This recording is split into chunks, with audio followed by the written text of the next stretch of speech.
Okay. I promised last time, when I left things off on a cliffhanger, that we would go until the end tonight, no matter what. And we're gonna get all endings, too. So, we will see this resolved one way or another.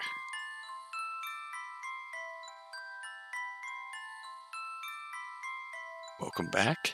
Welcome back. Hope you're having a lovely Saturday evening. Hope you're ready to cry, most likely. This has been a amazing ride up to this point. The wholesome emotional connection amidst the abject horror of what's going on in Eisenfeld, what's going on in the woods surrounding Eisenfeld, Morgan's situation in general, and then beyond that, just the connection that Tara and Mads have found with Morgan and Abby, amidst all the horror, amidst everything else going on, amidst Mads dying and coming back.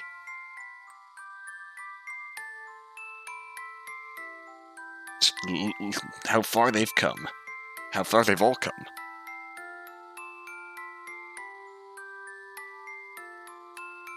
It is time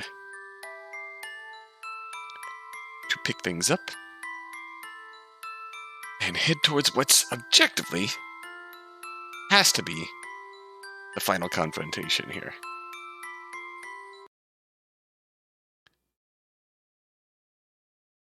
Ooh, wait, what? Did I not?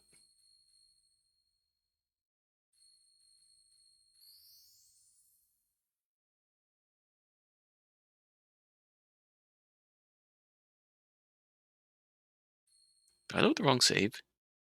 Hold up.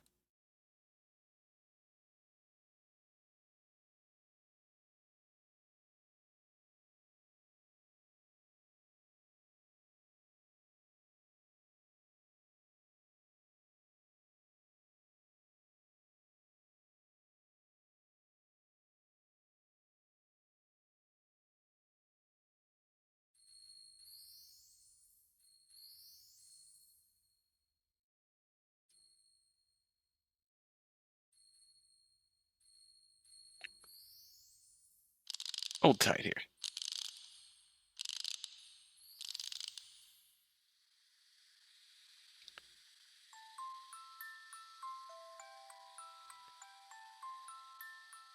Okay, you know what? We're getting a recap then.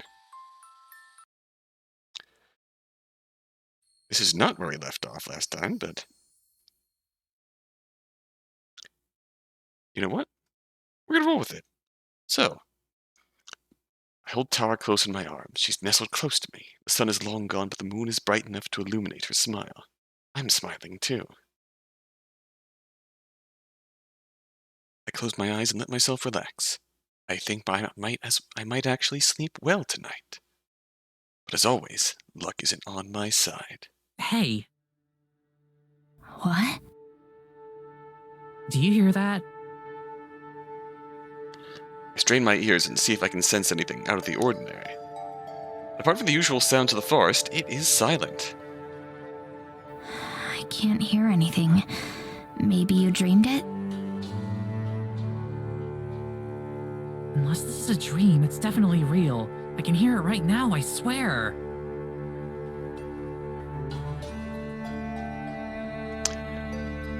Consider this a recap, I guess, Lilac. Welcome. I sit up in bed and look over at her. She's already most of the way up, head swagging as she looks for the source of whatever she's hearing. Didn't we already see this scene last time? Yes, we did.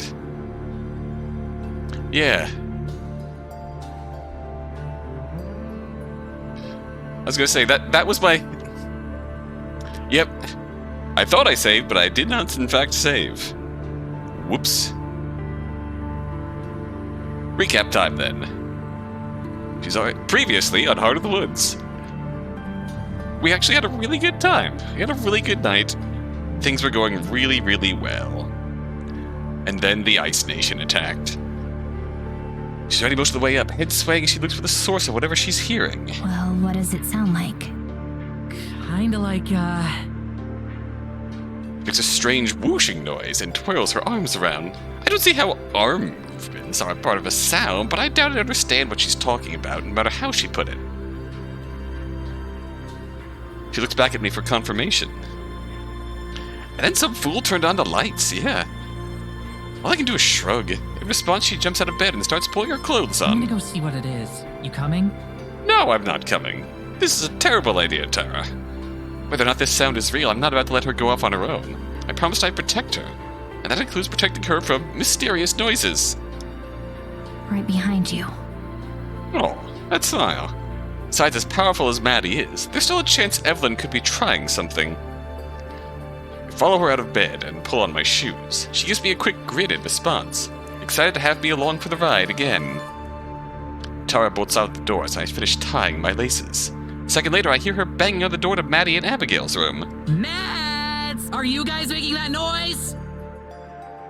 I put on my sweater and walk into the hall in time to see Maddie slowly open the door of her room, covering herself with a blanket. Tara. It's nearly 2 in the morning.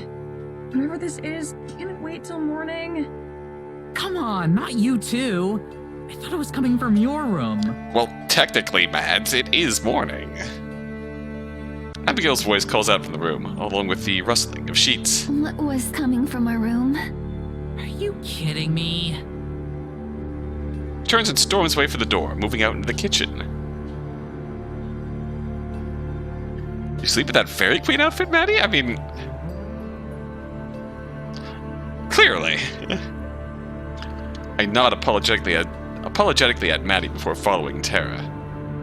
Or if not, it's a snap of the fingers to get changed. The, Fairy Queen magic being what it be. Babe, come on. Let's just go back to bed. It does, in I'm fact, sure look... that whatever it is can wait until morning. It does, in fact, look quite comfy. It keeps getting louder though. What if it's something dangerous? Maybe Evelyn has her own evil forest spirit and she's riding it towards the cabin or something. Hello, everyone. Hello, Twin. Welcome, you're just in time. There's a pang in my heart. It's cold and familiar. If the sound is that loud, but none of us can hear it, maybe it's only meant for her to hear. Maybe she hovers above the bed when she sleeps and doesn't disarrange any of her clothes. It's fairy magic clothes, so... Snap of the fingers, it's back in perfect order again. I try to figure out how to get her back to bed. Maddie and Abigail joined me in the hallway. So, what you doing this time? It is more believable that Abby would be sleeping in her outfit. That is very... that just works for a sleeping outfit.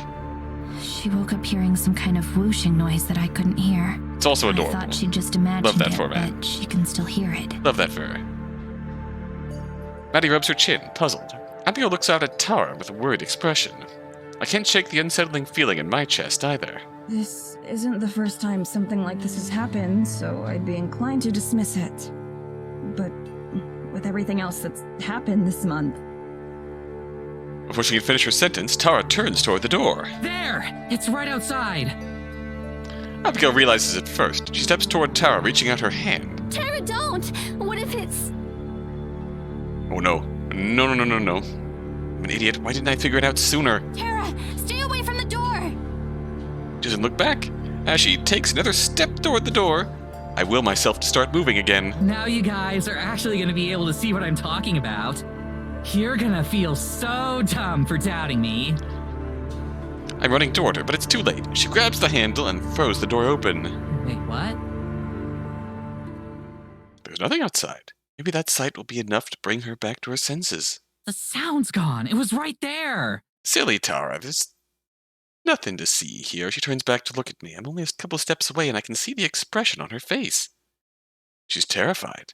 Babe, what? A flash of light fills the room. I stop dead in my tracks as I raise my arm to cover my eyes. Whoop! Tara! Good evening, y'all. Good evening, Red. Welcome. You are, in fact, just in time. The light dissipates and my eyes slowly readjust. In the haze, my fears are confirmed. She's gone. Tara's gone. I'm frozen. I can't process what's happening. I'm not sure how long the tears start rolling down my face before I notice them. Maddie and Abigail look at me in silence. And then I start screaming. I've never made a sound like this. It's an angry roar that fills the cabin. No! Morgan, It was supposed to be me! It's happening again, just like everyone before her. I love her, and now, because of me, I collapse to the ground. Not her. Please. Hot tears fall from my cheeks to the floor below. I feel a pair of arms wrap around me and a voice in my ear. Morgan, it's okay. It'll be okay. You don't have to face this alone anymore. I slowly turn towards her. She and Maddie both stand close to me. I can see how worried they are, for Tara and for me. Maddie puts her hand on my shoulder. I flinch, but I don't pull away. She's still alive. I can feel it. Whatever just happened didn't kill her, but it did move her. I can't figure out where yet, but I can sense her. Somehow. You're sure? I'm sure. We can find her. I think I know where she might be. Where? If it was Evelyn who took her, she most likely brought her to the church. That's where she performed the ritual To body snatch. She trails off. I know what she was about to say. The transfer ritual. The, soul eviction and new tenant. She wants Tara's body. But why her?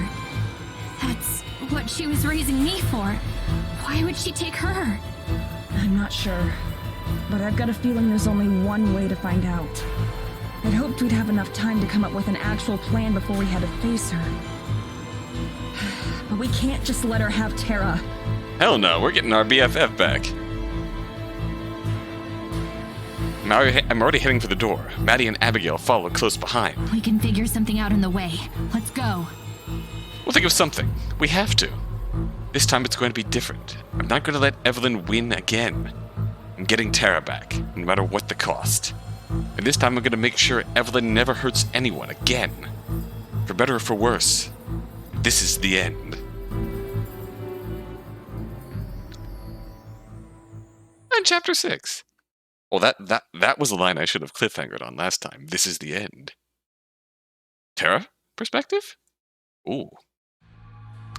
Ooh, I don't even have the time to be disoriented before I hit the stone ground hard. I struggle to pick myself up and stand, but before I can, footsteps approach. Evelyn's, of course, and I'm hauled to my feet. Does it with one hand. She's way stronger than she looks. Hello, Tara. As expected, we're in the church. She drags me over and throws me onto the altar. This is the end of the beginning of the stream. Yes, stream prologue end. I try to resist, but my limbs won't move. Oh, hey! Thanks for the ride. Yeah, sassy as ever. I'm scared. More scared than I've ever been in my whole life, but I don't want her to have the satisfaction of knowing it. She walks away, out of sight, although I can still hear her close by. They're gonna come for me, you know. We figured out your whole plan. They're probably already on their way. Let them. I'll kill them too. Her tone is casually disinterested. She can't even give me the courtesy of pretending she cares. Wish I could move my head to see her, but I can't. I can't move any part of me other than my mouth. It's always such a nice feeling to return here. Such a sense of renewal and energy. Although, I imagine right now, you don't feel the same way. The orange is fading from your hair more and more as time goes off. Oh yeah, this is great music once again. That ominous air to it. I don't know. I'm digging the ambience. Me too, Tara. I'm also scared. I'm out dying and making jokes. I mean, what else am I supposed to do? Staying on brand no matter what. We had a plan. What are the good chance of working? What if that Mads or the rest won't abandon me? They'll just switch it up a little. Same as if she'd taken Morgan like we expected. Honestly, it's probably better for everyone that Morgan's the one who's still free right now. She's less likely to screw something up than I am. Still, it's all I can do. To suppress the little voice inside me telling me to be afraid, to acknowledge that I'm going to die, or worse. Really, you should be thanking me. For what? I must have missed it. Because by dying here, you've given poor Morgan another chance. If she runs away now, I have no more need of her. I'll let her live. Of course, if she turns up here with any delusions of grandeur, she'll die along with the rest of them. A chill runs up my spine. Because I know, beyond a shadow of a doubt, that there's no way she won't come for me, that she won't run away. Still, the way that Evelyn can talk so cruelly about her own daughter makes it hard for me to even keep up my attitude. You really don't feel anything, do you? You raised her, you lived with her, and even after all that... You would just toss her away, like trash. Finally! You get something right. I don't feel anything for her. You got something wrong, too. Oh? Evelyn halts, and then stalks closer to the altar. Close enough that I can see her wildly dilated pupils. The razor-sharp points on her fangs. Oh, she's looking more and more unnatural. I didn't raise her. I cultivated her.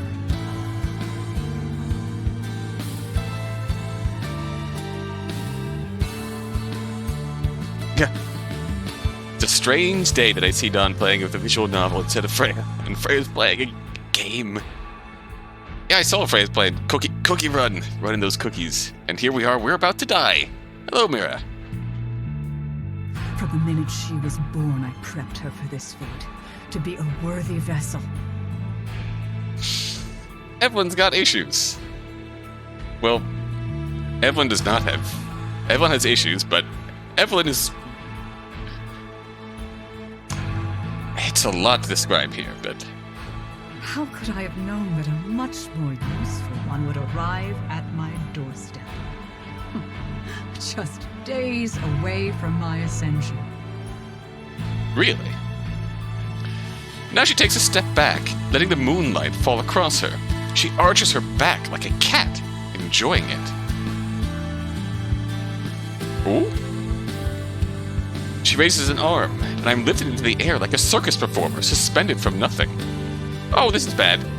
This is bad. My arms are snapped to my sides. I struggle as hard as I can, but I still can't move at all. I can't even flail around. Still, her words pique my curiosity, and I'm dying to know what she meant. Since I might be dying anyway, I may as well ask. More useful how? She grins. Because this night is very, very special. Oh? For years, centuries even, I've whiled away my time here in Eisenfeld. It's amused me to no end. But I've grown bored of it. I desire to see more of the world.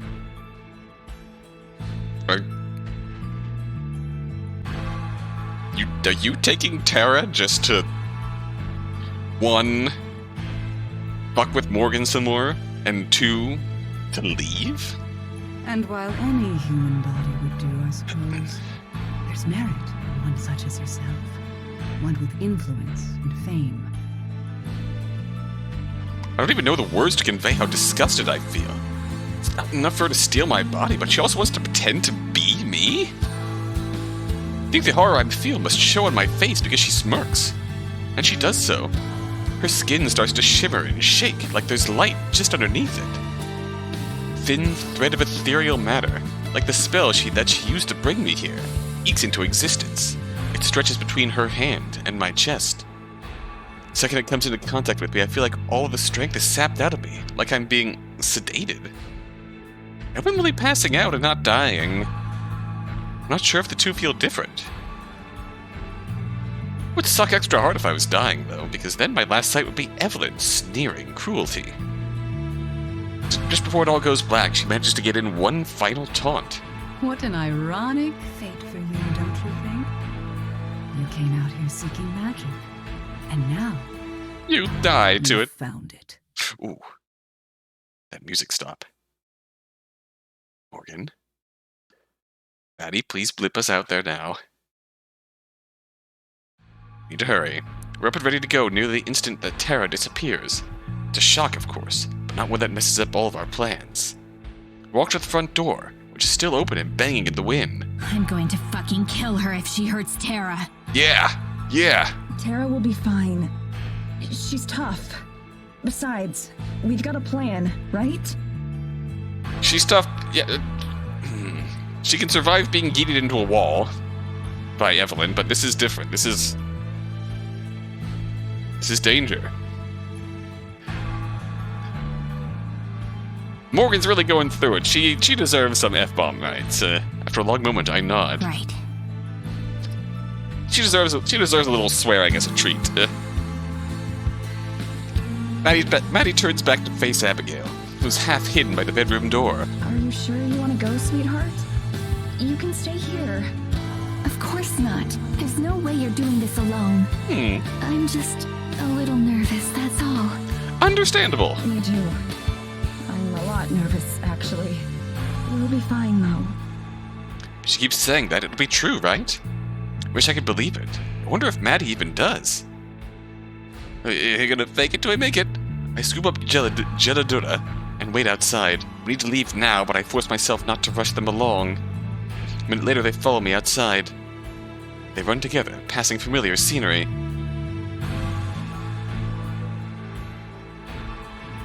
Why did we not just... Maddie, or fast travel. We hurry out into the woods. Gelato sighting, yes. Gelato coming along for the ride. Despite some wind and fog, the night is relatively clear. Are you sure you don't want me to just take you to the church? I could have us there in a second. Take me to church. I know, but she can't know about your powers yet. If we arrive too fast, then Evelyn will know something's up. Okay, that's a reason for that. It would be nice to take the easy way like that, but we can't do anything rashly. Not if it might hurt Tara in the long run. It's her, Jelly Dorito! Right. We have to wait until her soul is out of its body. That's when we'll send the signal. Oh? Do you know how long that'll last? Like, how long it'll be exposed? I have no idea. I hope it won't be instant. You hope? I nod. I wish that I knew more. I really do, but it's magic, and magic is rarely predictable. That's the only thing I can say with confidence about it. Not sure what more I should say. This is where we'll have to part. Even though I'm making the rest of my journey on foot, Maddie and Abigail will need to use magic to get to the fairy clearing. Before we do, though, there's one last thing I need to say. Maddie? Oh? I know there isn't really time, but I need to say this, since I might not get another chance to. Gelador nuzzles my chin, reassuring me. I'm sorry. Eh? That doesn't even come close to describing it, but it's all that I can say. For bringing you out here, getting you involved in all of this. I never imagined any of it would turn out this way. So if you still hate me, I understand. That's long in the past now. I just wanted you to know. Please, we've come so far from that first week or two here in Eisenfeld that it feels good to have the words out there. I spent so much time apologizing these past few weeks, but it's still a bit of a relief every time. Morgan. Well, first of all, I accept your apology. But I promise, I never hated you. It was my fault for acting like such a bitch when we first got here. And as for everything else, well, some of it might have been Tara's fault, but a lot of it was my fault too. So, let's get this over with. We'll save Tara, take care of Evelyn, and then we'll all go home. Simple, right? Bish bash bosh. That's it. I just nod again. I'm not sure I can talk right now. Not without crying. And I hate crying. Wish it were that simple. I hope it'll be that simple, but it rarely is. I swallowed a lump in my throat. I have to say something. Ooh. Ooh. Refers not just the first week or two. I feel like she's more referring to Tara being kidnapped for it. Yeah. Yeah, that's true. This feels important.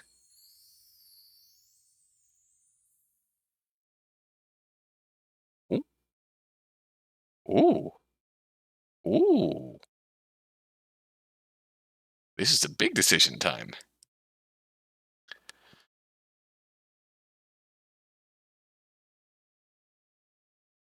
I think this might too.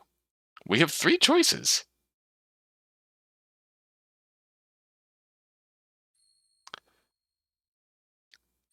This feels like a very clear divide here. And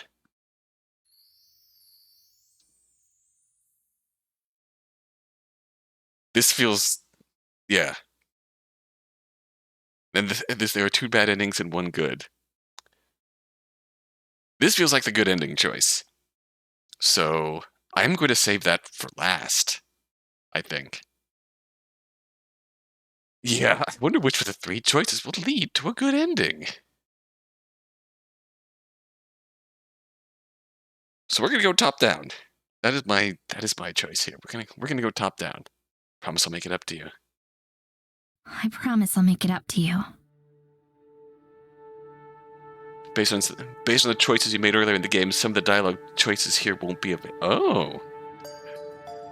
See, I thought I mucked up that first choice in the game when I had Morgan let Tara grieve quietly.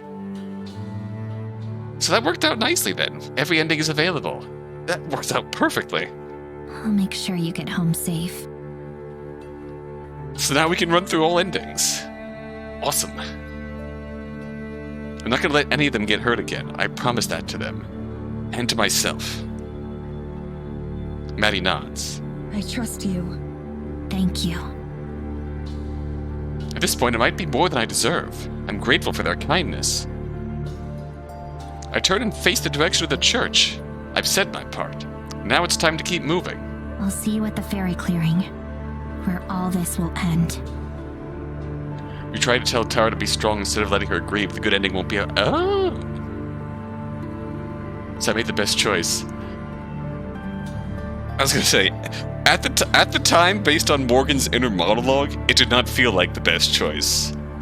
Like, from the choices that were available, it felt like the best choice. Then I started reading Morgan's internal monologue, and it did not feel like the best choice.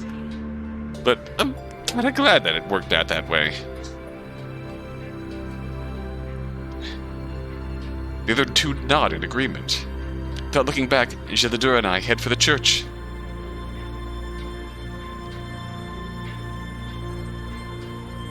This is hardly a plan. It's barely more than an idea. It relies far too much on luck and everything going our way. But it's all we have. The furious winds tell me that I'm in the right place, as if there were any doubt. When I approach the doors to the church, they blast open. I've been expected. I don't waste any time. I rush in. Tara floats in midair, suspended by invisible magic. She lies prone with her arms and legs apparently locked in place. She looks dead. A colorful cloud floats above her, with a long tail spiraling back towards her body.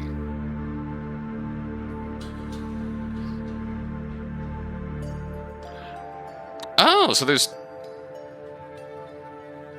2 routes to opening up all the endings. So if you tell Tara to be strong, and so there's no way to...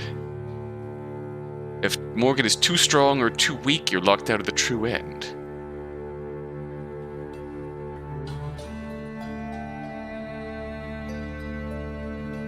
Ah.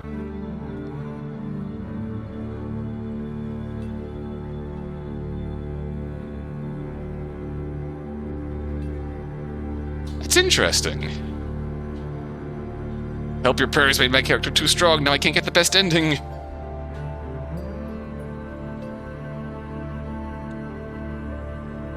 It is a it is a very unique way of doing it. 2 routes to the true ending of sorts. She looks dead. Oh, I never need to be told. I know that it's her soul. It thrashes about as much as a cloud can, but it's seemingly locked out. Below, Evelyn stands, hunched with her back to me. The reasons for too much or too little strength being a bad thing will become very clear shortly. Ah. A trail of malevolent white magic tethers her to Terra. Evelyn's appearance has changed drastically, becoming more monstrous. Oh. Her body begins to take on icy qualities, while her face becomes disfigured. Her hair is an icy white. Moonlight pours through the window behind them, piercing Terra and illuminating Evelyn. When she hears me enter, she stands up straight, her back cracking obscenely. She's disgusting. Morgan. Ooh! You came. Ooh! Okay, hello. Her voice isn't the voice I know. It's raspy and inhuman. It echoes around the church, louder than it should be, dragging itself from corner to corner. I knew you would. You always do. Woohoo! Yeah, this nightmare fuel. She's really feeling it now. Body spasms and twitches, as if electrified. Still, her voice remains steady and flat. Of course I came. You're not taking Terra. You're not taking anyone else ever again. This is the moonsick one. She laughs, but it sounds like a choke. There's no humor in it. It's inhuman. Do you know how many times I've heard that before? Countless. And yet, here we are. Predictable. Oh, that Humans always are. Curiously so. the ice spikes in her hair, by the way. Yikes. So when did it become a creepypasta? That's the thing, Twin. She was always a creepypasta. She was just hiding it well. You have all this freedom, but you don't know how to use it. Pity, pity, pity. Oh, your eyes are bleeding. Pity. Ma'am, your eyes are bleeding. Soon I'll have taken the body of your friend, and you will be dead, and I will be far, far gone. You see, I've grown tired of playing pretend out here in the woods. I've decided it's time for something new. Yeah, honestly, that's a good point, fan. We entered true creepypasta territory when,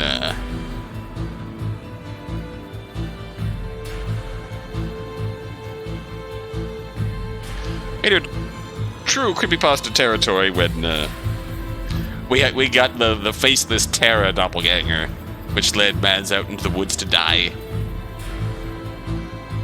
Its advantage is that it gives the impression of character developing in different ways based on what choices have been made. Based on what kind of person they've become, they have different ranges of possible actions. And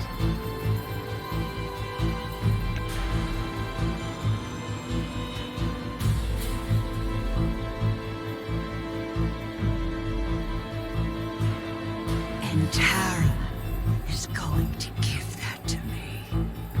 You'll still be a pretender. Ooh, gelato. Evelyn seems to notice geladura for the first time.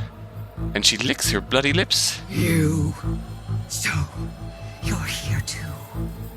Fitting. Evelyn's gaze narrows, then her eyes widen once again. What are the villagers thinking about all this? They're probably not, Red. I can tell. You're still no queen. No more than that brat who stands beside you. You're still powerless. Disadvantage is that when you hide choices, things become more confusing for the player. Like if you made different choices, you would have been shut out of certain endings without necessarily realizing it. Yeah, that makes sense. I like that it makes sense.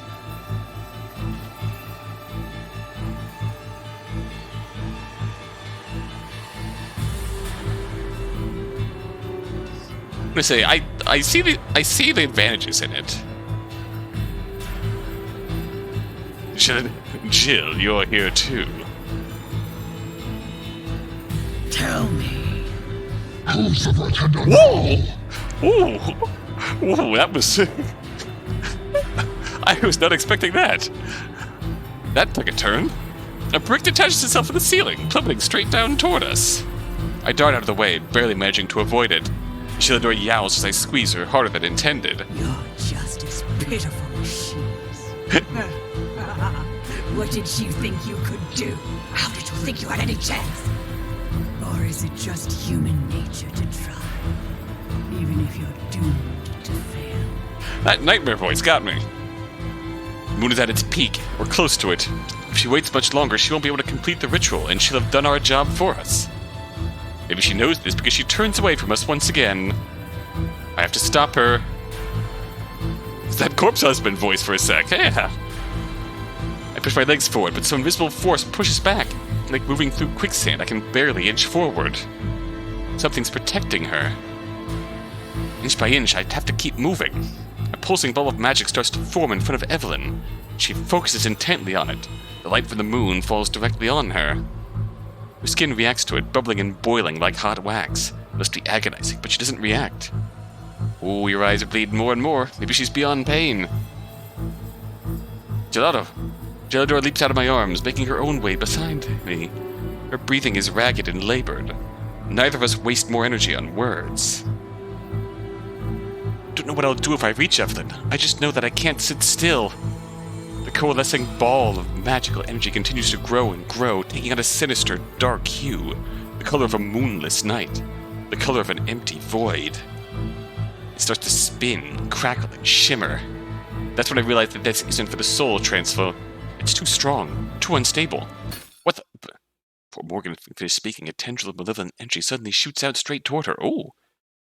It moves too fast for me to react. It pierces me like an arrow. Oh shit. Godless, fiery pain burns through my veins. My whole body stiffens, refusing to move. I can't even cry out. Each individual atom of my body feels like it's being tortured, like a burning needle is being driven through them. To scream, I want some sort of release, but I'm not even granted that mercy. Behind the pain, there's a rising, mounting horror. I'm going to die here after all, aren't I? Oh shit! Vision starts to go black. I welcome oblivion. At least then I won't have to hurt anymore. Try to move my eyes to fixate on Tara. If I'm going to die, I at least want my last sight of her to be... My last sight to be of her. Even like this. Can't even manage that. All I can see is Evelyn. She says something. Her lips moving, but I'm deaf to it. I can hear a deep, resonating ringing sound in my ears like some perverse bell toll. Man, Evelyn's eyes go wide. Wider than before.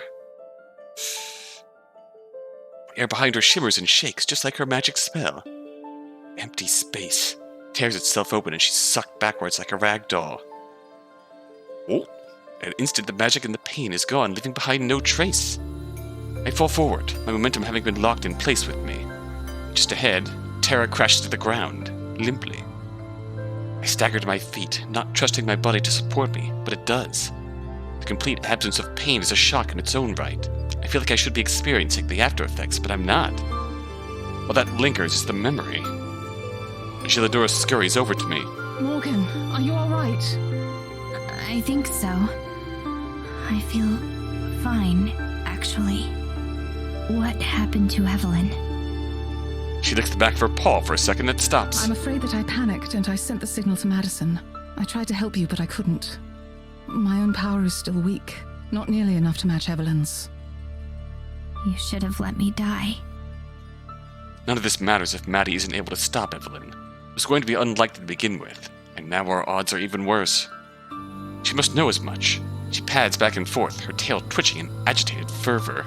Thank you, Cheladora, for everything. Let's check on Tara. In the end, after all of her haughtiness, Geladora still cares about Morgan. Of course.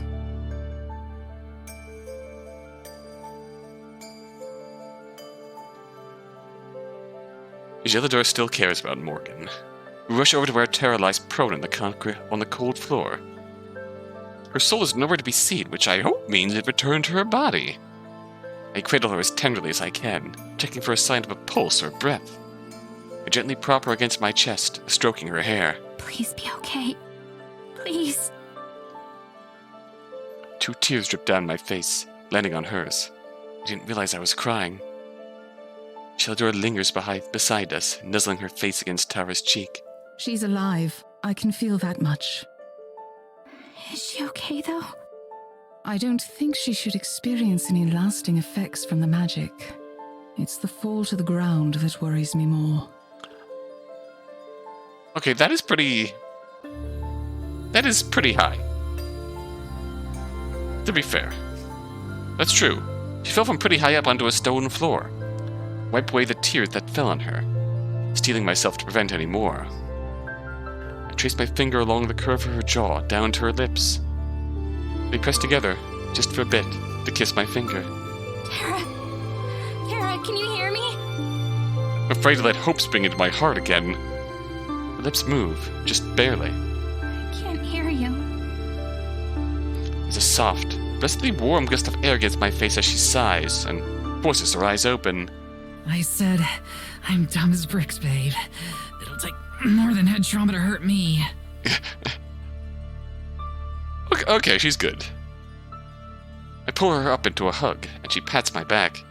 You're okay? Thank goodness. You're sure? Whew. Yeah, I'm sure. I wipe my eyes as we part to face each other once again. I was so scared. I wasn't. Such a Tara reply, indeed. Always on brand. Love that for her. I knew you'd save me. Finger guns. I don't deserve someone like her. Is there any way we can get to Mads? She might need our help. Both turn to face Gelidura. I can take us there, but I don't know how much use I'll be once we arrive. Tara moves to question, but I place a hand lightly on her arm. Gelidura is barely holding on as is, and her guilt at her inability to do more is palpable. It's all up to Maddie. Let's go. There isn't much time. I help Tara to her feet, and she immediately winces, hissing in pain. Are you okay? I'm fine. Guess I just hurt my ankle in the fall. She's able to stand on her own, giving me a shaky smile. I don't like it, but there's nothing I can do right now. At least it's only her foot, and not her head or back. Could have been a lot worse. With a graceful jump, Gelidura hops into my arms once again. I stand next to Tara, who leans against me for support. With one hand I support the cat. The other I take Tara's other hand into my own. Then I nod. We're ready. Ooh. Fast travel. Actually, Mad's time. My heart pounds as Abigail and I arrive in the fairy grove. This place has been the setting of most of my favorite memories here in the forest. I could never have guessed it would be where everything ends. I can feel the fairies, my subjects, watching from close by. They don't show themselves, but their presences are like tiny little pressure points on my consciousness. They're just as tense as I am. Closing my eyes, I reach out to the forest, asking for its aid. It still hurts, badly. It laments the terrible pain that it's suffered. I promise that it'll be okay. It's my duty as queen to ensure this. I hold the forest in my heart, and promise to rid it of the moonsick one. Abigail and I walk to the water's edge. Nervousness tears at my stomach. Gelidura's signal could come at any time. I have to be ready.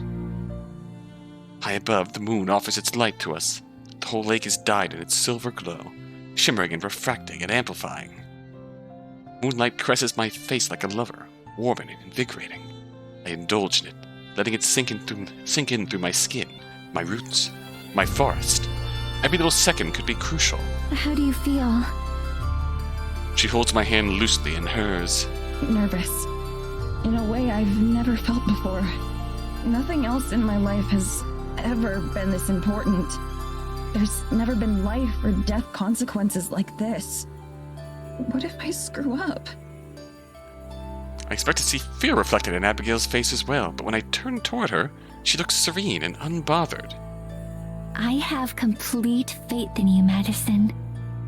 Oh. The fairies said that not just anyone could be queen, but that you could. They saw something in you too. We're all putting our trust in you. The whole forest is, and our friends too. We wouldn't do that if we didn't believe in you. I wish I could use a magic spell to boost my confidence. For all the power that I hold right now, it sure feels insignificant. So far, everything has come naturally. Moving through the woods or interacting with its denizens is easy. But to use my magic against another being, that's something else entirely. I can't let that kind of attitude overwhelm me. I can't be defeated before it even starts. Feels right. Everyone is counting on me. I can't let them down. Thank you. For what? For believing in me. She leans forward and kisses my cheek. Always. Always. That word has meant a lot of different things to me lately.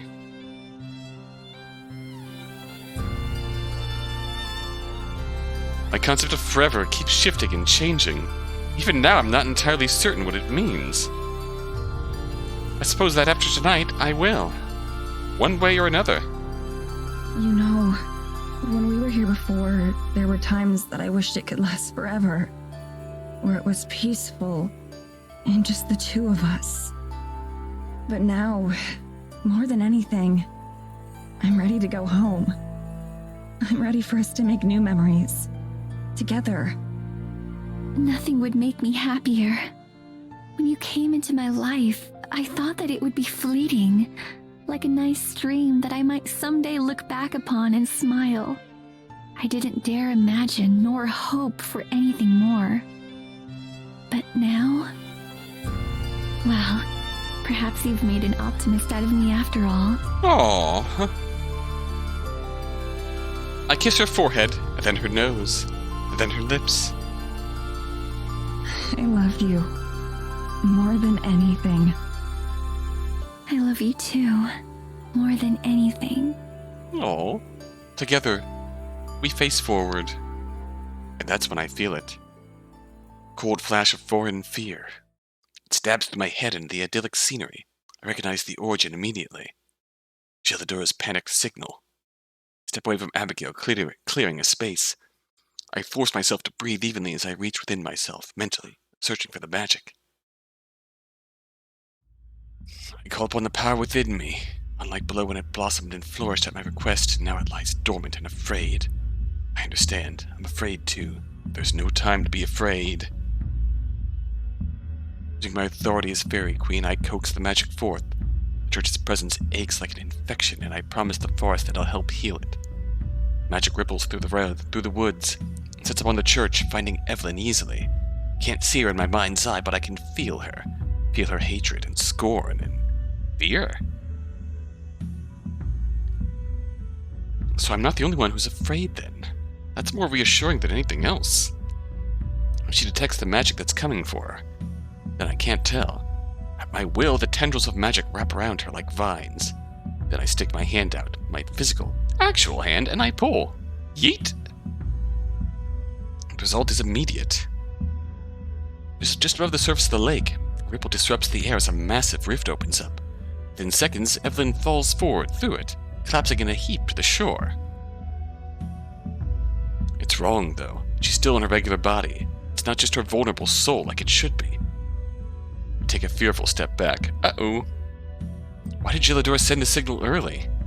She panicked? Blood runs cold. What if something happened to her and Morgan? What if she wasn't too early? What if I was too late? I try to rally my thoughts and concentrate on what to do. Quickly picks herself up, wild eyes casting back and forth. Her appearance is monstrous. Finally fits her personality. Her gaze falls on me and her lips curl in hatred or disgust. So, it's you. I see that even death didn't want you. And now here you are, stinking of snow and pine, stinking of them. You wear their clothes, you bear their crown, but you are not one of them. She lumbers forward, her steps seeming pain. Either dazed from being pulled here, or from the effects of her own spell, but I can't count on that to last. You're right. I'm not. Just like you'll never be a human. Oh. I need to buy myself time while I try to think. Human. Ah, is that what you think I want? Oh? I will be more than human. Oh, those eyes. Those eyes. Gust of wind stirs up. Damn, Maddie. That burn, though, eh, Bungie? Gust of wind stirs up, likely at her calling. The trees shake, and I plant my feet firmly to keep from losing my balance. Human too? Human too! I feel the barriers in my mind freeze and break away.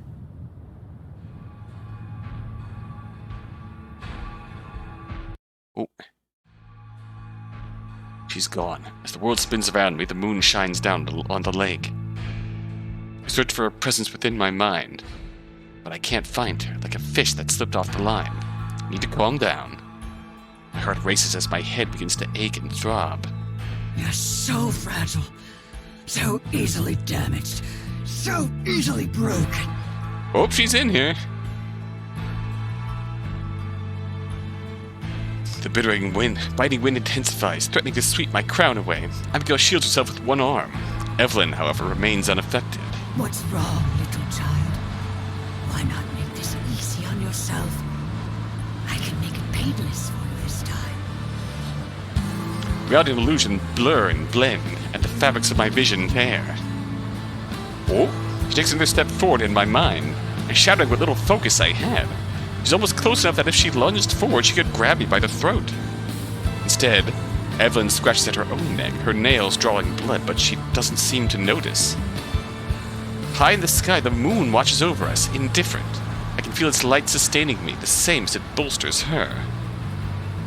She turns to look up at me, shivering. You know why you were the first to go? Because you were the easiest. All alone, off in the woods. Tragic accidents happen all the time out there. Really, it's my daughter you have to blame for all this. It's a shame you won't get another chance. I try to find her again with the match, but I can't. It's like she's even there. Where her consciousness should exist, there's nothing but a gaping hole. Void that feels familiar somehow. Her eyes glow red as she faces me again. Hello! Looking for me. My consciousness is immediately assaulted. My head pounds as I feel Evelyn enter it like an intrusive thought. Oh! Every push and pull, she rips at my soul. My magic quakes under her power, flickering and fearful. I try to reach out and grab it, pull my own consciousness and strength into me, but every time I get close, it's yanked away. Unrelenting, overwhelming. Die. It echoes and reverberates in my skull. I choke, momentarily forgetting how to breathe. Every single thought, every single idea, snatched and destroyed. Oh boy, I can't even see anymore. This is a violent mental assault. I knew it. Your gifts are wasted on you. Queenship is wasted on you. What good is power if you don't know how to use it? I've been queen for like a day. Give me a break. All of you are the same. A searing pain in my head forces me to my knees. You are literally giving me a break. Breaking my mind. Your friends couldn't save you then, just as you can't save them now. This is... An unseen force shoves my head upwards, making me look at Evelyn. Her eyes... Peculiar ringing blocks out all other sound except for her words. I'm deaf to the wind, to the forest, to Abigail. See what you've done, and despair. She gestures imperiously toward the empty space between us, just like the portal I used to bring her here. Another hole in space rends itself open. Through it, I can see the glimpse of the murky stained glass window of the church. Then it upends, unceremoniously spilling out my friends, or at least their bodies. Nausea hits me at the sight. Tara's there, her body limp and broken, arms and legs splayed out at an obscene angle. Blood trickles from her mouth beneath her open, sightless eyes. Morgan is also there, in a heap, though her body isn't as mangled as Tara's. Bristly wound stretches from her ear, across her face and down her neck. Blood stains the sand beneath her. Ooh, wow. Even Geladura lies there, motionless. Though her back is turned to me, a small puddle of water forms beneath her, spreading as she seems to melt.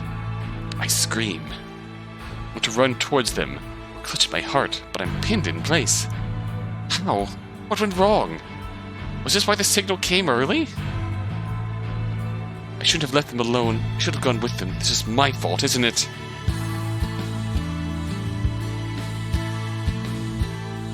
Evelyn's attack in my mind ceases in order to let me truly comprehend the horror before me. Much as I fight it, my heart gives way to what Evelyn asked of me. I despair.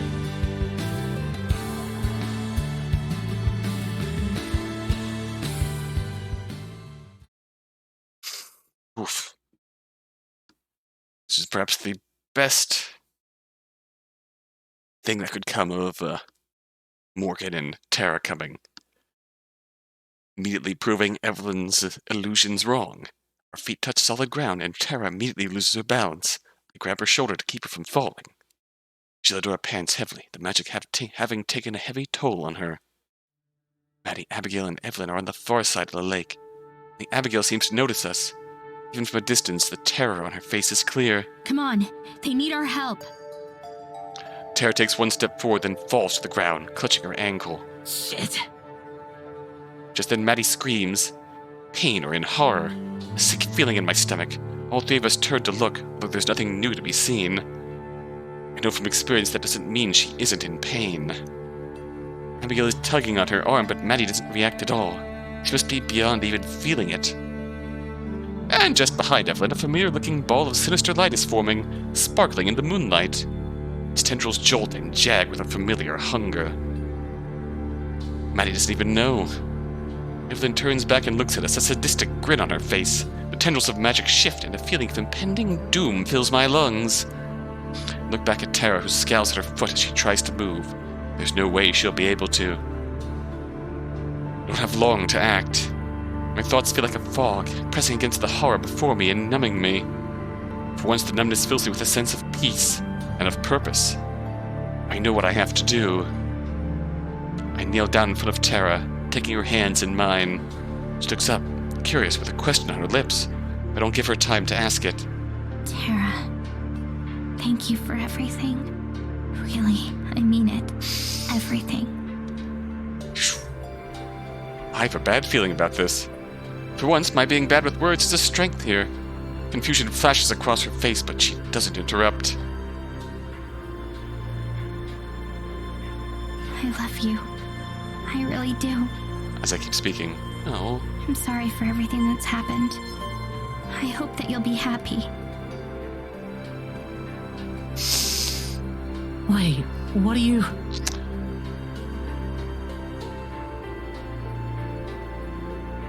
But I'm already walking away. I made a promise. And I'd make it up to you. I can't even face her as I say it. I choke on the words, my tears that I don't even try to fight. Geladura reaches a paw out toward me as I pass by, but I continue walking. Thank you, Geladura, for everything as well. For the years you kept me company. This girl is saying her goodbyes. These are the words of a girl who is saying her goodbyes. I don't like it. I don't like this feeling. I turn and I face them both. One last time. Goodbye. And then I run toward Maddie and Evelyn. It would have been nice to leave. Prospect of a life with Tara, even if only a distant dream, is better than anything else Eisenfeld had to offer me. It was always just that. It was always a dream. And it's time to wake up now. I'm not surprised that it's come to this. In my heart of hearts, I think I always knew that it would. There's no way I'm going to let her win this time, though. I force myself to ignore Tara's screams of protest behind me. I wish there was another way, but there isn't. Somehow I feel lighter and more free than I ever have as I race toward Evelyn. Worst ending, if you ask me. Ooh. She bristles with moonlit energy, gorging herself nearly until she explodes. Just need to push her over that point. Abigail sees me coming and says something, but the words don't even register in my head. Just 1 second I pause, only a few meters away from Evelyn, who looks surprised to see me. My last regret is I don't have time to tell her how much I hate her. I hope she can see it in my eyes as I gather my strength for one last sprint, launching myself at her. Her eyes go wide as we crash into the waters of the lake together.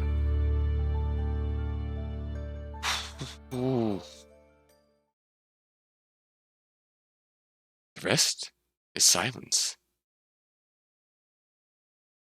No, Tara.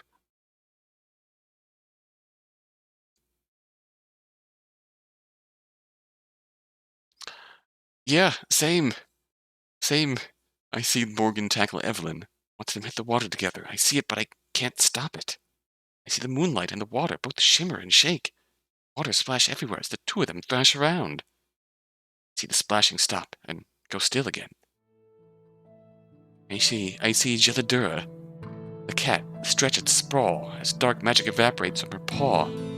I see her form emerge, the rightful fairy queen once more. I see all this happen, but I never see Morgan come back up out of the water again. Babe? Oh, God. Morgan? I'm yelling at the lake. I'm yelling at the place where she disappeared, but nothing's happening. I try to take a step forward, forget that my foot is screwed, and fall down to my knees in the sand. Shit! I'm yelling at myself, and how fucking useless I was. Like always. Please, no. The other bad ending is a bit bittersweet in my view, but this is just... this stings. This stings. That feeling, that helplessness, that stings, that hits hard. Drag myself to the water's edge. I can see Maddie rushing over to me, but I don't care. She's not the one who's important right now. Yes. I strain my eyes for any trace of her.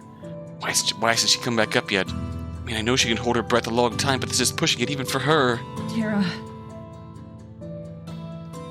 I'm sure that if I turned my head, I could see Maddie, but I don't want to. I know Maddie's there. That isn't the problem. Fingertips scratch the smooth surface of the lake, washes away the sand grains under my fingernails. Just a little bit further and I can pull myself out of the lake. Out to the lake. I'll find her. I'll bring her back. Tara. I can feel her hands slip under my arms as she pulls me to my feet. Like always, someone else is taking care of me. Let me go, Mads! I need to help Morgan! She went in, but... Tara! I finally turn to look at her. She's crying. Tara. She's gone.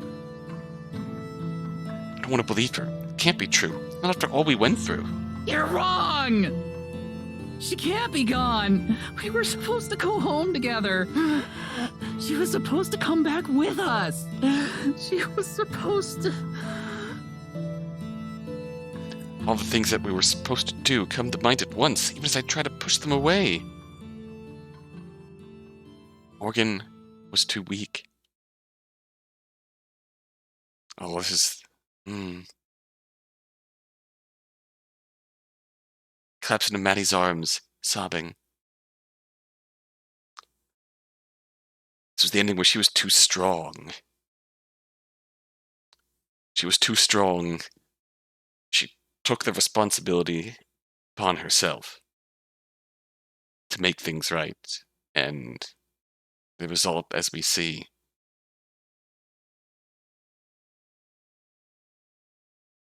I collapse into Maddie's arms, sobbing. She hugs me tightly. I can feel her own tears dripping down onto the back of my neck. I'm sorry. I'm so sorry. I'm happy for them. I really am. I think Mads has tried to hide it from me. I can hear the smiles and excitement in her voice, even when they don't show up on her face.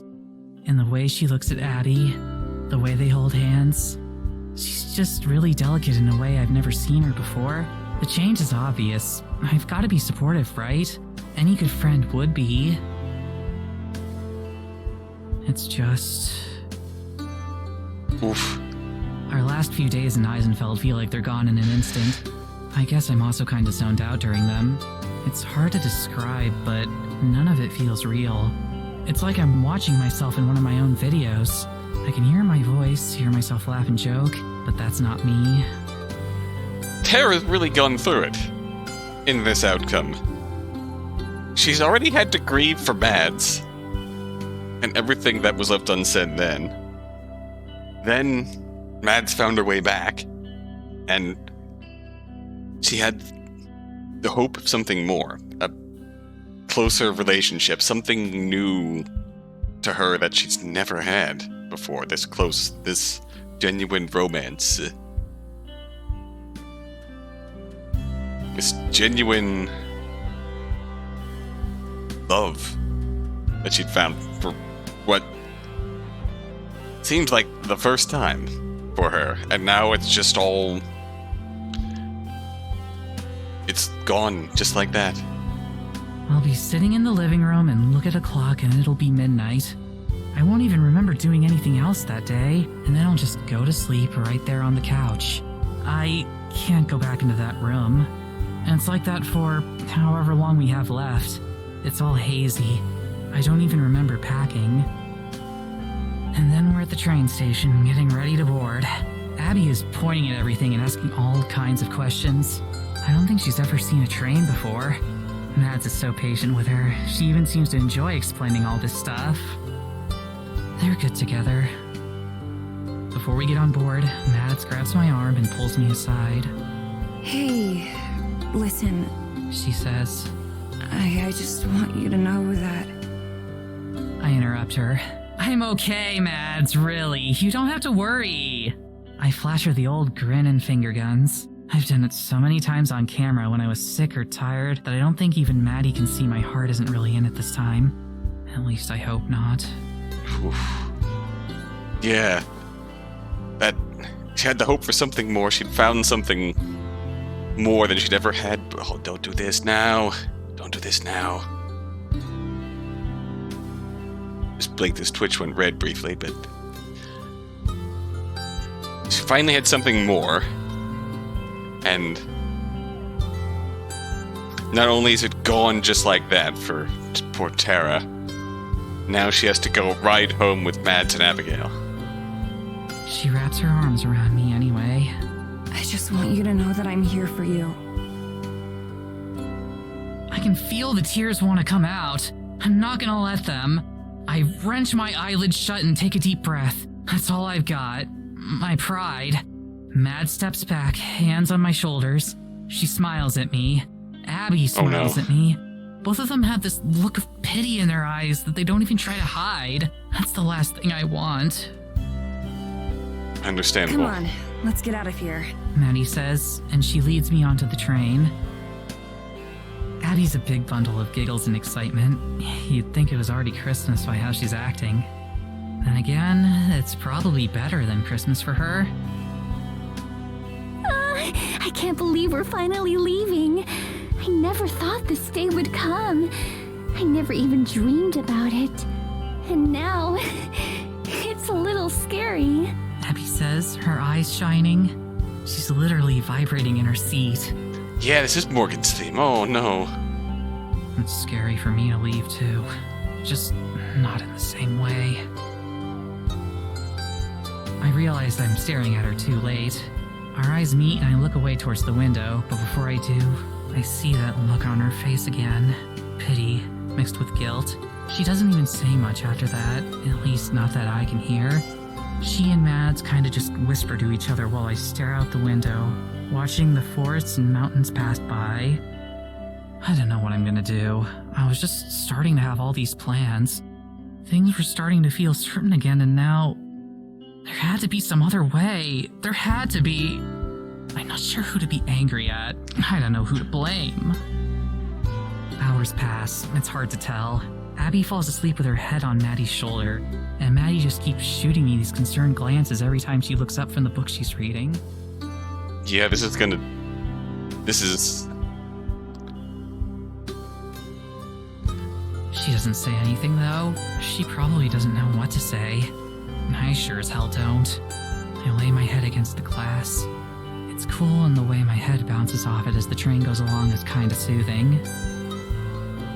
I wonder how this train ride would have gone if Morgan were Would here. I be the one with my head on Morgan's shoulder, sleeping like Abby is with Matt's? I'm glad they're getting their happy ending. They deserve it. They really do. But what about what Morgan deserved? What about what I deserved? It doesn't feel fair. It doesn't feel right. You're right. But it does feel real. I wish it didn't feel so real. It's just a hole ripped open in your heart. I sigh. They look so content, the two of them. A good friend would be happy for them. Just when Tara and Mads healed that rift between them, to a degree, now this is only going to... This is not going to... God, I wish I could be. This hole in Tara's heart now is... It's not gonna... It's gonna be hard. It's gonna be damn hard. That hurts. God, that gives off the worst sort of feeling that, despite how supportive Mads and Abby are gonna try and be, that look of pity that comes across here. That feeling of pity that Tara gets from Mads and Abigail, that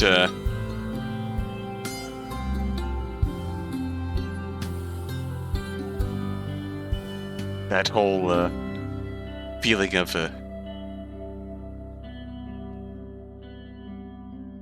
not knowing what to say to each other. That's just gonna have the worst feeling that's just gonna fester and push them apart in the end. That hurts.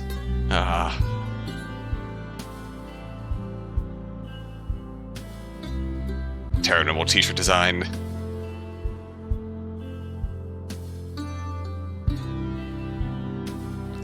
I need to get a Paranormal t-shirt.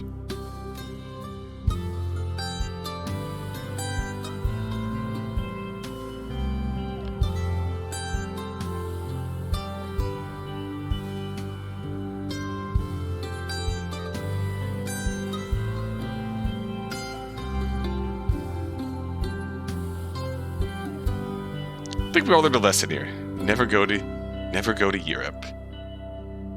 Oh, post credits.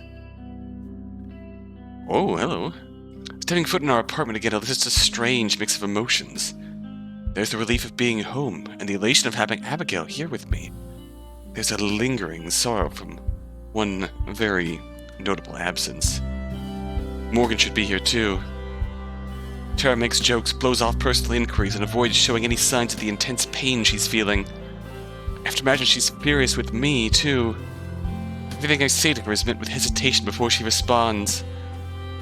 She hasn't looked me in the eye for days. She's told me she doesn't blame me, but how could she not? We all know that I could have changed this. When the time came to act, I froze, and Morgan paid for it. There's the thump of scurrying paws from one of the bedrooms as BT hears the door. And both Tara and I smile as we watch the cat bolt down the hall toward us. I can't help but think of Jilladura, and I'm sure Tara can't either. Still, Tara kneels down and BT leaps into her arms, nuzzling at her face as she tries to kiss his head. I missed you too, buddy. It's good to see you again. She places him back on the ground, and he makes his way over to me, purring and whining between my legs. I let him show his affection for a minute before he stops and looks up at Abigail. He's normally not great around new people, and I told her to brace for the cold shoulder. Hopefully she's not too disappointed after spending so many years making friends with the forest animals. Oh, hello! You must be BT! Aren't you the cutest little thing? Abigail kneels down on the ground. Rather than hiss, he licks her face instead. It seems her affinity for animals wasn't left behind in the forest. Meanwhile, Tara drops her bags and passes us by. Hey, you guys have fun with the boy. I'm gonna head to my room. I want to say something. I need to say something. Words fail me. There's nothing I can do or say that I haven't already. I watch her go, feeling like with each step the gulf between us grows. I give Abigail the tour of the place. I show her our room, the kitchen, the living room. I explain each modern appliance and convenience as she listens intently. I pause outside Tara's closed bedroom door, wondering if I should knock. I don't. We return to the living room and settle down on the couch. Abigail's gaze sweeps over everything, and I know she's bursting with questions to ask. She keeps them all inside for now. For now, it's just the two of us finding solace in each other. She doesn't blame you, you know. I turn my head to face Abigail. Wait, can you read minds too? You didn't tell me about that one. I'm not the only one who's easy to read, Madison. We both know you did everything that you could. Yet if it takes time for her to process it, I'm sure she's as aware of that as I am, deep down. I might not know her that well. I know that she's a good person. You are too. Morgan gave her life so that the three of us could survive. We should honor that gift. All of us. A thud behind us makes us jump as I whirl toward the stairs. I'm expecting Evelyn to jump out onto this again.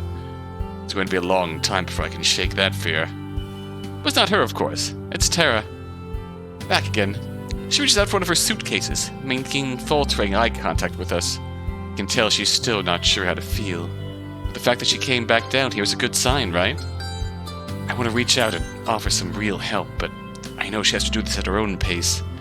Maybe if I just reach out a little... Hey, Abigail and I were gonna order some pizza for dinner. Do you want us to order some for you too?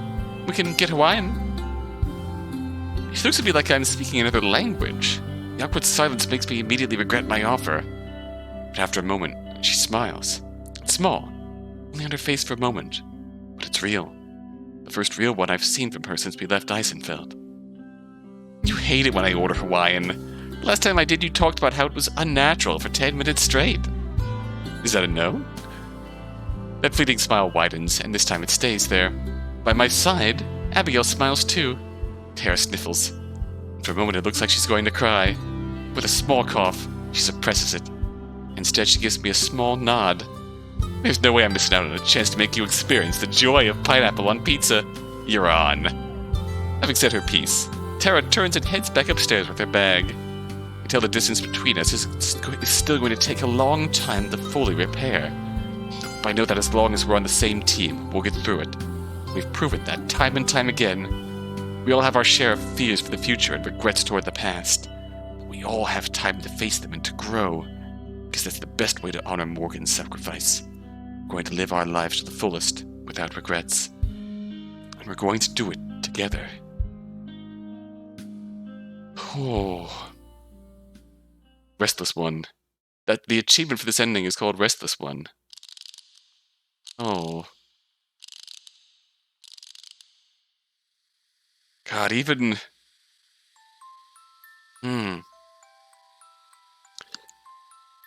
God, that stings. That still kind of ended off on a hopeful note. Misery ending attained. Like, at the very least, Mads is hopeful. God, I don't... It's not going to be that easy. And Mads acknowledges that it's not going to be that easy to heal, but... it's still... That hurts. Hurts, but... Alright.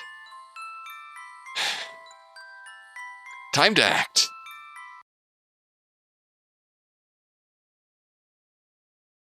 Yep. Strong.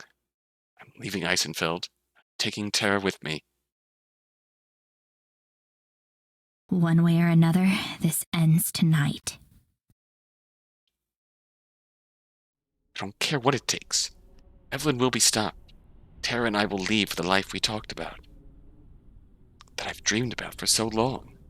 I'm going to protect my legacy. Not going to let her hurt anyone else. Maddie and Abigail smile weakly. Wonder how I must appear to them. First, Maddie thought I was crazy. Even if she accepted my apology, I wonder if her opinion has changed. It doesn't matter what she thinks, though. That matters is getting out of here. Oh, I'll see you too that soon. look. That look. I don't waste any more time talking. I set off for the church. Is this going to be a repeat? We can kind of skip through this. It's hardly a plan.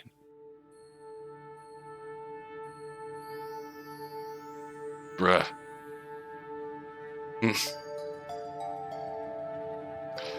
The gal's determined.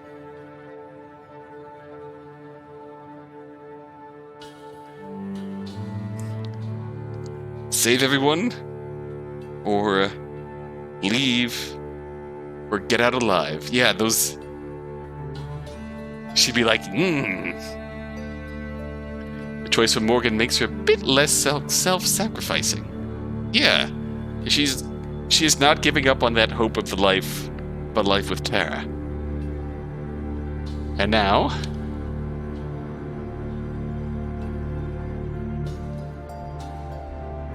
we're going to advance. I'm afraid that I panicked and I sent the signal to Madison. I tried to help you, but I couldn't. My own power is still weak, not nearly enough to match Evelyn's. So, Mads arrived. Or I should say, Morgan arrived with Gilladura, confronted Evelyn. Everything's played out the same. Evelyn zapped us with the danger magic.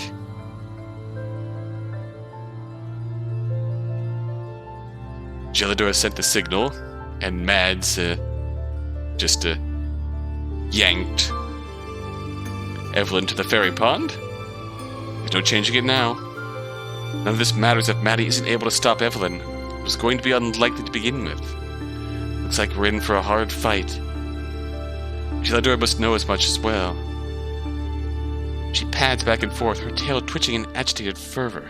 I stroke her fur. Still, thank you. Can you help me check on Tara?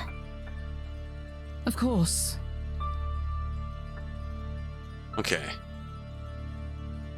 Change in Morgan's tone there. Advance again. Bigger guns. Oh boy.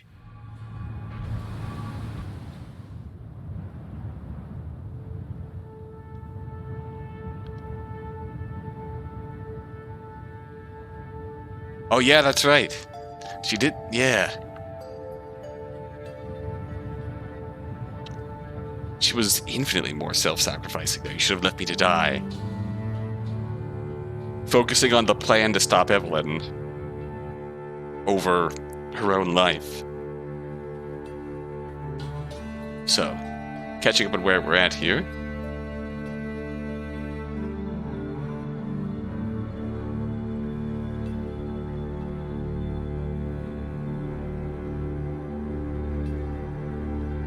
So, catching up on things here. Let's see. Mads is being tormented against a fully powered Evelyn. Tara and Morgan have arrived in the fairy lake alongside Gilladura. And it's time for Morgan to take action. If I run for Evelyn, she might hurt Tara before I can get there. If I don't, there's no telling if Maddie will be able to stop her. Of course, it might already be too late to help her anyway. Tara's gritting her teeth through the pain. If I leave her on her own, she'll be helpless. I can't let that happen. I face toward Evelyn again. I have to stop her somehow. That's all that matters. Even if I... Oh! The realization that it might cost me my life rushes through me. How long I've been aware of that as a vague possibility. I've always known it might come to that. The future with Tara I've been pushing at the forefront of my mind. The pain I've been pushing aside to move forward. Memories and emotions of the past overflow and hit me all at once. All the things I thought I could forget. But now in this moment, faced with that decision, I freeze. My whole body seizes up and I fall to the ground. The determination to act versus too strong versus too weak. Too strong, she acts, not even thinking about the cost, and takes Evelyn into the lake. Neither emerge. Too weak, and her desire for... There's no shame in this. Her desire to live overwhelms her thoughts to act. Overwhelms the realization that this might cost her her life if she intervenes. No. No. No. For the first time in her life, she has something to live for. Not here. Not now. I can't afford to be paralyzed like this right now. The cracks of my psyche freeze over and hold, and the curse within me grips every muscle. Years of feeling nothing, weeks of pushing forward, and still, fear triumphs. This is really how it will end. I'm really not strong enough to do anything. Something soft brushes against my arm, and I look over to see Geladura hurrying toward the lake. She turns back toward me, meeting my eyes. Take care of Terra. Oh? Geladura sacrifice? Oh? Take care of Terra. What do you mean? What? Goodbye, Morgan. And thank you. With that, she dashes off into the lake, quickly disappearing. I don't even get the chance to yell out her name. I'm able to stand, knowing now that whatever happens is out of my hands. I'm going to die. At least the curse gives me the courtesy of letting me face it on my feet. Gelato! Just then, Evelyn's ball of magic crackles noisily, and I fling myself in front of Terra, shielding her with my outstretched arms. She cries out in fear, and I brace myself for the end. But it never comes. A warmth spreads through the clearing instead. Bright light blinds me, and I hear Evelyn, vocalizing something between a gasp and a snarl. I turn, just in time to see the silhouette of a beautiful woman leap from the lake. Oh? But I can't see her face, I just know it's Geladura, the real fairy queen. For a brief moment she hangs there, suspended and framed by moonlight. She waves her hand in a slow, elegant gesture like a conductor directing an orchestra. Light glitters at her fingertips, and she hurls the light toward Evelyn. Two things happen simultaneously. Ooh! The shards of light shred through Evelyn's form, leaving glistening, luminous trails when they cut her. She remains on the shore, frozen in a position of pain, as her whole body shakes and shudders like a glitched image on the TV screen.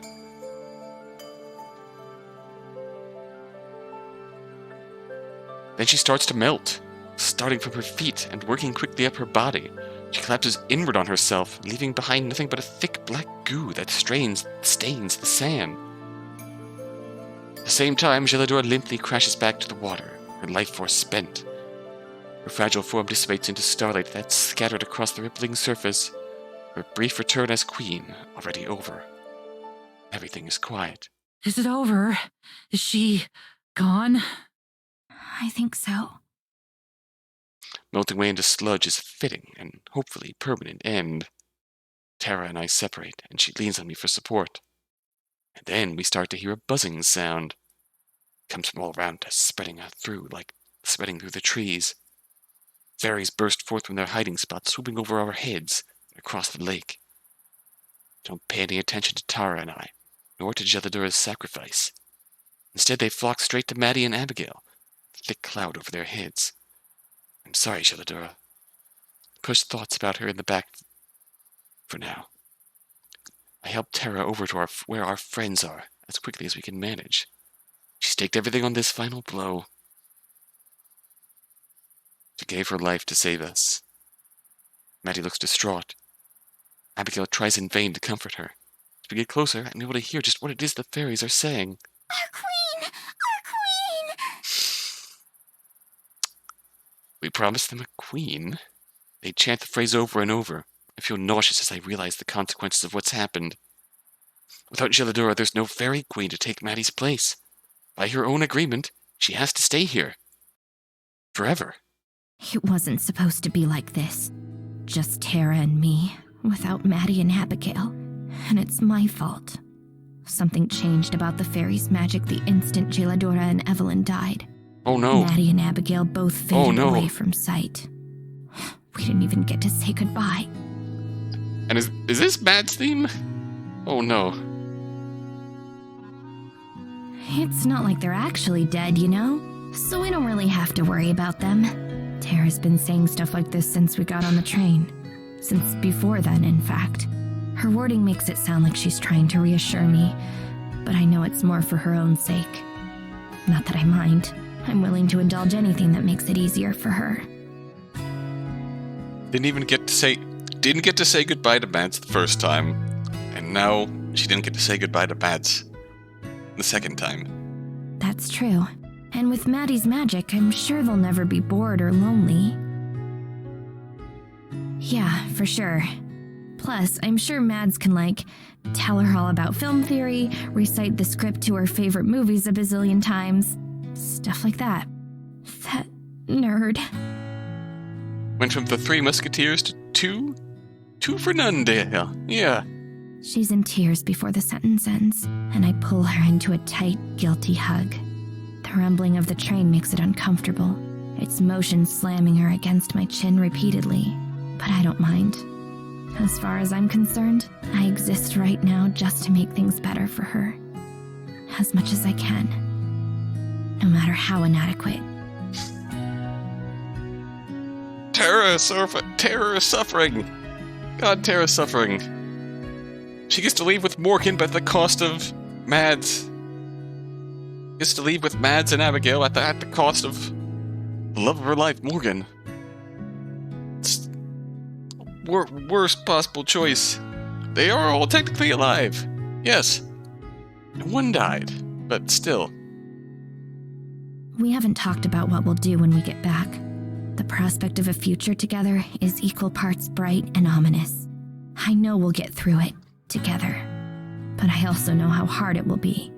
Still, we've been through worse. Much worse. At least they're all alive this time. It's no less painful. No less painful. Being Tara is suffering here. They are all technically alive. And it's... The only solace in this is that Mads and Abigail are together.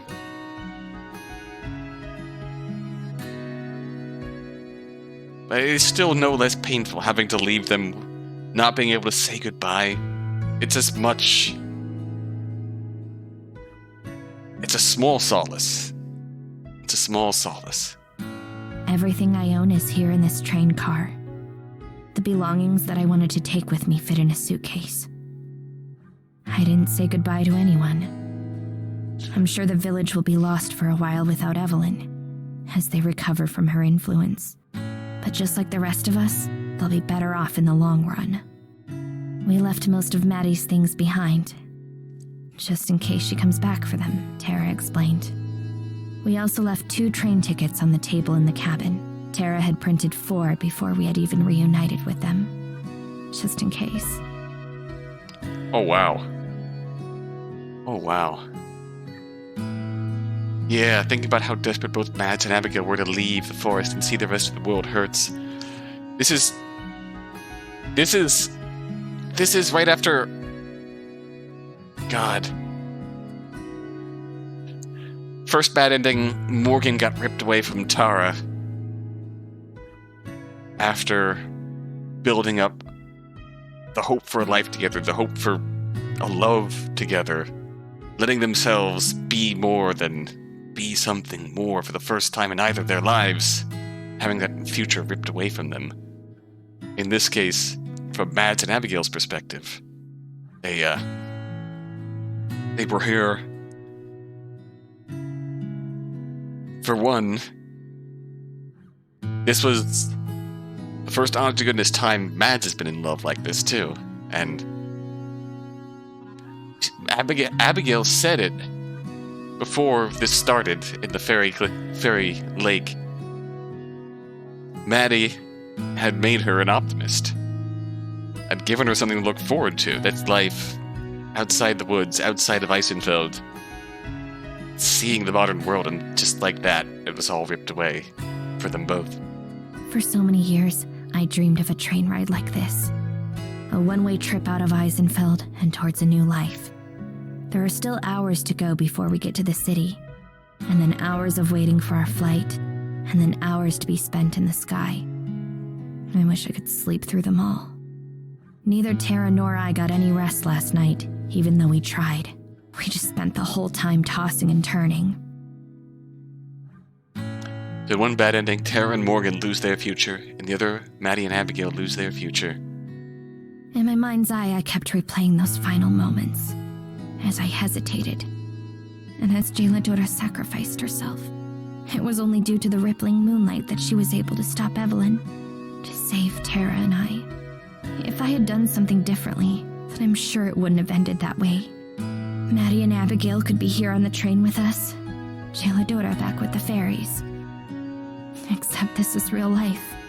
My choices brought us to this point, and now we have to live with them. All I can do now is make the best of what we have left. Even if it takes years, I know that we can heal. Together. I'm looking forward to that day. I'll become the kind of person that Tara deserves. Whoever lives, they're racked with the regrets of the future that got left behind in Eisenfeld.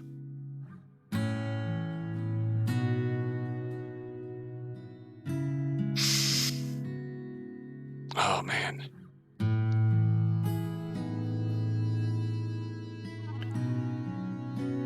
Yeah, that hurts.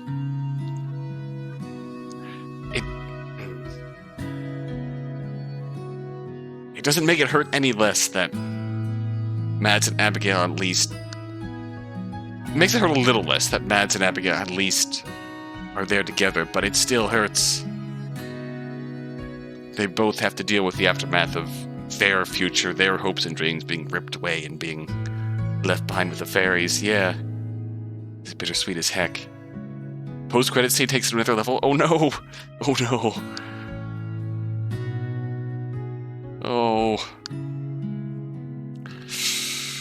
Oh, the first ending. Special Agent Dale Cooper, the cat? How'd I not notice that the first time? The first ending is definitely worse.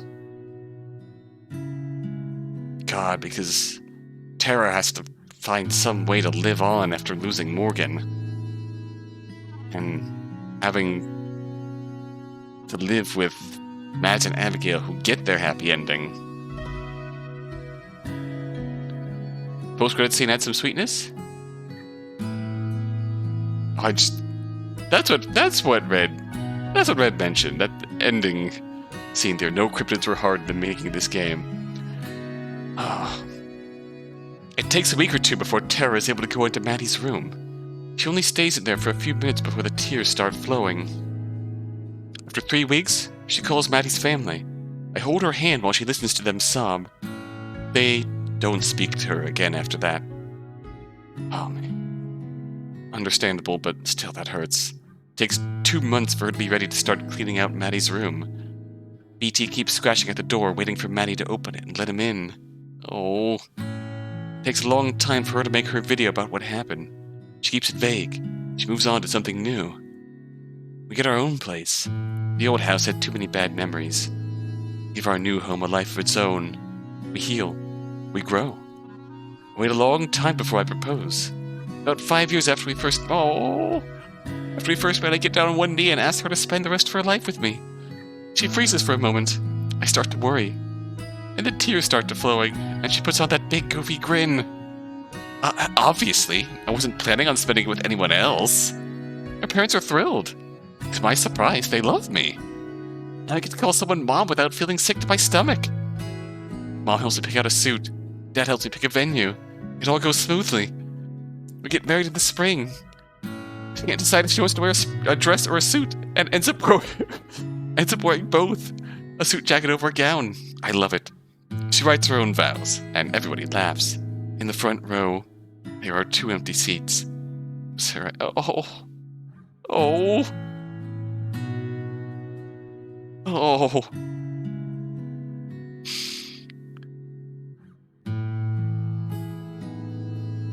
Oh. Shit.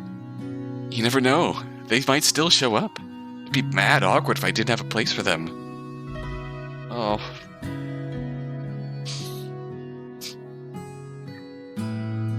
They don't show up. Yeah.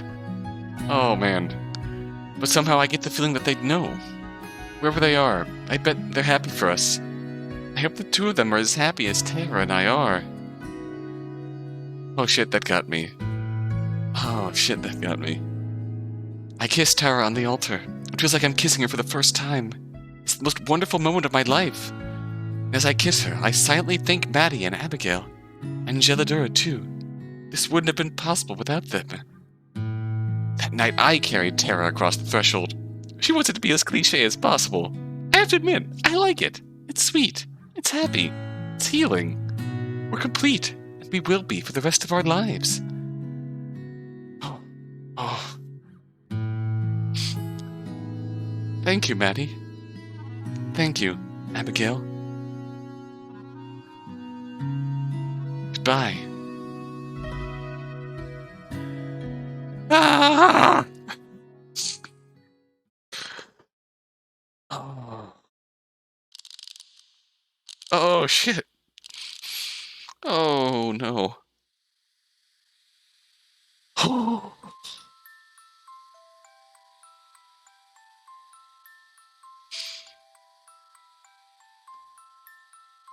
Oh god, I need a moment after that. The two chairs got me. The two chairs got me.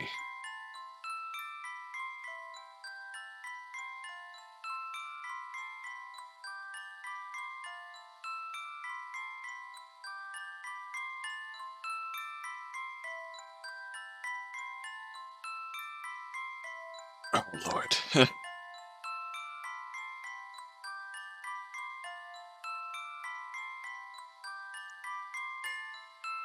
Yeah, that was Morgan's sacrifice ending was bittersweet and ended on an honestly on an honestly bitter hope.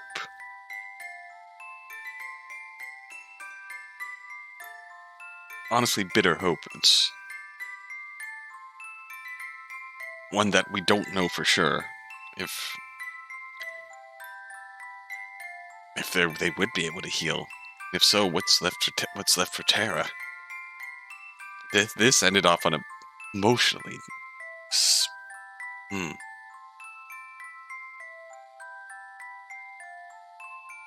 God, seeing something.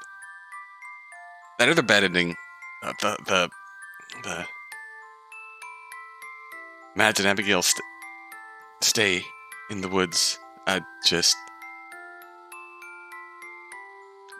We get to see that something good came from this. Something good came from this. And so yeah, that is God. The two chairs. My heart. God, my heart.